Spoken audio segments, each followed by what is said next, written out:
Welcome back to the Sanity Pulpit. I'm Philip J. Bradbury, and I'd like to just have a short one today just to let you know that you belong.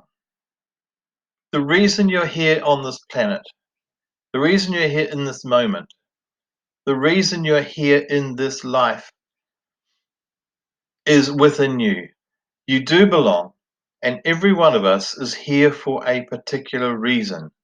And I know that some of us feel like we're how do you say, the lost zygote, as if some stork was flying across trying to find the right parents to drop the baby in on the house, and the storm came, the stork got lost, and we ended up in the wrong place at the wrong time.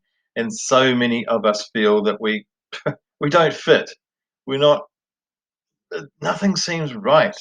This world is insane and it's crazy, and I just don't fit. And I know there's a lot of people feel just like that. However, we do belong, and we have to find a way of asserting that for ourselves because no one else is going to do that. David White, the poet, talks about the arrogance of belonging. And this is us stepping up into the queue. And we may not be the best. We may not be the worst, the worst at mumbling, or the best at mumbling. But we do belong in this strange world. And we're here for a reason. And when we can stop and listen and tap into that which we are, which we may well have forgotten, which we forget in any crazy time. When we listen to everybody else who's saying what we should do and what we should be and how we should do things and follow the leader and listen to this. And when we think about all of the people that we remember from way back for 2,000 years, for longer, they are not the people who followed the crowd. They are the people who stood out. And in their time, they were mad. People thought they were mad. And that is what we need to aspire to because MAD, you see, MAD stands for making a difference. And we can't make a difference if we're the same. And we are not the same. I mean, obviously, we have similar hopes and dreams, and there is a oneness with us all because we all aspire to basically the same thing. We all wish for peace and a sense of belonging and a sense of community and a sense of being able to contribute in some way. And there is that is similar with all of us, the kind of the spiritual inside of us. But on the outside, we're all a little bit different. We all have different shaped fingers and different shaped toes and different shaped dreams and different shaped histories. And we all got out of a different bed this morning, most of us. Um, and we came from a different family and we came from different. All sorts of things are different with us. And that has shaped how we are different on in the presentation in this world, and we all belong, but we do have to assert it in some way. We can't, if we wish to be the person that we know that we are inside, sometimes we just have to step up and be brave. And it's not a wildly ferociously courageous slashing of swords bravery that we need to do. It is simply a saying to ourselves, I am worth it. I belong in this world. And I remember when I was teaching in England, corporate training, and all of my, I'd say, students were senior members of African government departments. So the head of Zimbabwe social welfare and the head of finance in Nigeria, and all of those were kind of the people. So they were very intelligent, very enthusiastic. It was an amazing experience to be amongst them and teaching them business stuff. And I remember teaching them about queuing because that was a new concept for them. We were in England, and I said, how do you be in England? And I had to teach them about queuing. Well, apparently in Nigeria, with queuing, they have a different system. So if you're standing in a queue and then a friend of yours pops in and waves out, you just wave them up and say, come on, join me. And so your friend leaps ahead on the queue and joins you, and nobody else minds. And that is how they do it over there. Not the polite English way of standing at the back of the queue, waiting for everybody, all shuffling forward. In some of those, especially West African countries, it seems to go right through most of them, that it's just accepted that you just jump into the queue. And the people are continually queue jumping, and you could stand in the queue and be jumped many times and wait and wait and wait. And that's the culture, and that's how they do it. And it's pretty unnerving for us not used to that system. But that is how we need to be in this world in a sense. We actually need to jump the queue. And the amazing thing is, and with creative people particularly, if someone wishes to jump the queue, we welcome them in. If there's a great writer or a sculptor or a painter or even politics, if there's someone who wishes to be in the crowd, they will be welcomed. And it's a strange, strange thing. And it's a story from I I used to be I had the world record. I was the world's most shy person on the planet. I was terrified of people. I couldn't speak. And I got to sort of 40ish and I thought, this is crazy having this thing control me. I need to step out. I need to break this controlling thing that had this fear of people. So I sat with myself and I talked to myself and I said, hello, Philip. And I said, hello. And what are you doing today? I'm going to get out of this shyness, of this terror of people. And so I thought, well, how can I do this? How can I do this in a way that I get paid for it? And it suddenly occurred to me I should go and be a teacher because I'd never been a teacher. I was an accountant. um, and I thought, okay, I'll go and be a teacher because then I would be forced to be in front of people talking. And that would break me out of it. It would be my own therapy, and it would be a job as well. I could just get, get paid for it, get paid for finding a new person inside of myself. So I went along, terrified, terrified. I went along to the local polytechnic and very, very nervously went up to the desk and said, "Look, I'm an accountant. Um, do you have, do you take on? I'm looking for a job." I didn't know how to say this. I was terrified. I'd like to teach.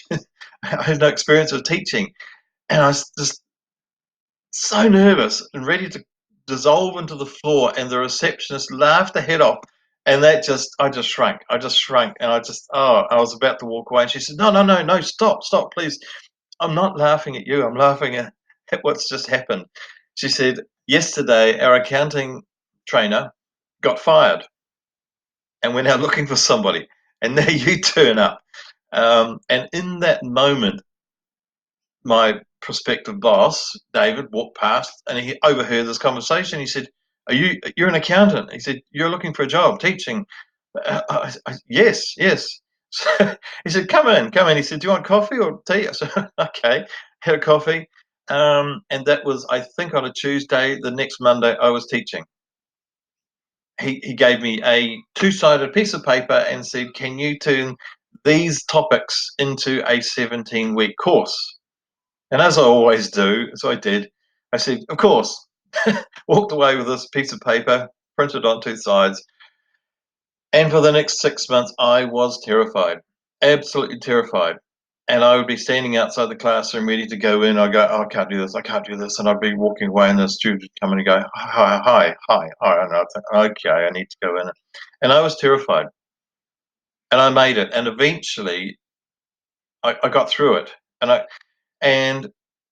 I now look back and I think, I don't know how I did that, but in that moment, it was just important for me because I felt there was something else inside of me and there was something I needed to expunge, which is the fear. And that fear got replaced by a simple confidence that I'm just as good and just as bad as everybody else. Because I only saw the one side of it. I was just as bad as everybody, as the worst. But I did not see that I was also as good. And so I'm not the best teacher. I'm not the worst teacher. I'm somewhere in the middle. But when I stepped up, the queue parted and let me in. And that is how it is for people. It seems to be how it is for everybody. And I know that now I've written 18 books and I've run lots of writing groups in New Zealand and England and Australia. And when an aspiring writer comes along, it's lovely to be able to help them into the queue and help them step forward. And all we need to do is ask the universe, hey, I want to open a shop. I want to open a tea shop. And when we step forward, the universe just goes, yeah, hop into our queue, mate. Thanks for asking. But we have to ask first. So the other side of it, I guess, is when my father was a man who, when he was sailing along in life and a storm turned up, his port of safety was always anger. He always turned to anger. That was his first place he went to. And I was terrified of him. And I saw him as this very strong man with huge confidence because he strode along 6'2" or something, this huge man, and he had this amazing confidence. He exuded it.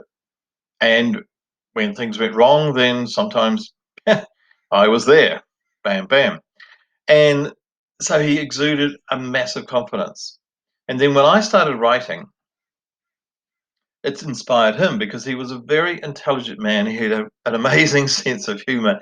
And he thought to himself, I can do this too. My son's writing. And so, like, I don't know if it was about being upstaged or just it gave him a sense of, yeah, why not?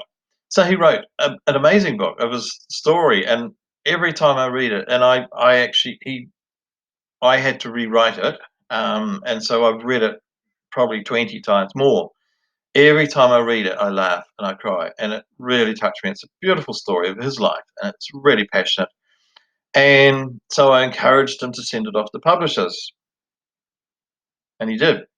He sent it off to one publisher, and he sent it off to the wrong publisher. He sent it off to a publisher that specialized in gardening and cooking books, not about farming autobiographies. So they said, yes, it's a lovely book, but it's not what we do. Thank you. And that was it. He stopped writing. He didn't write another word. He got one rejection. And that was it. And I realized that very strong outer person, that domineering, strident being that he was an amazingly convincing covering for an incredibly non-confident person. He had no confidence in himself. And being turned down once was it. That was what he was. He wasn't going to write anymore. Not one more word did he write. And so I realized that all of us are faking it. We're all pretending that we are amazingly confident, that we're coping, and none of us are. We're all very shy and hesitant and wondering, do I belong? And the only way to know whether we belong is to step up and say, yes, I do. And that has to come from us. And there will be rejections. And I know that at one stage I had this wonderful collection of 120 rejection slips from publishers. Very proud of it. And I thought, whatever, I don't need that rubbish in my life. So that is the nature of life. Sometimes we will get rejected, but when we step up, there will always be somebody to go, come on, hop into the queue here. You can jump the queue. You're not the best. You're not at the back. You're not the worst. You're not at that end. You're somewhere in the middle, but you're welcome. Please step up. Enjoy the journey with us. We're not competing.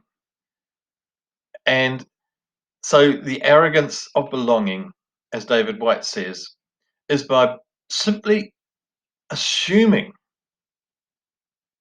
that we belong. And we do. We do belong. And I ask you, thinking about yesterday's video about listening to the voice within, maybe, and I've realized this has been my lesson. This is why I'm talking about this for me, which is why I'm doing this. It's my stepping up, and I'm just doing it. And I know these little talks, this pulpit thing is pretty amateurish, but I'm enjoying it, and it's just going out there, and I don't know where it's going to go, but I'm stepping up, and I have never done this before. This is now number 6, is it, or 7?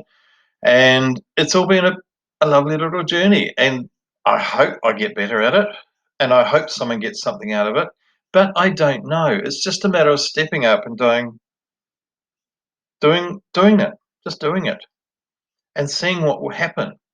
And I know that when you're sailing in a yacht, which I used to do a lot of sailing, you cannot steer the yacht when there's no wind. It will just sit there. The only way you can steer a yacht is to have it moving.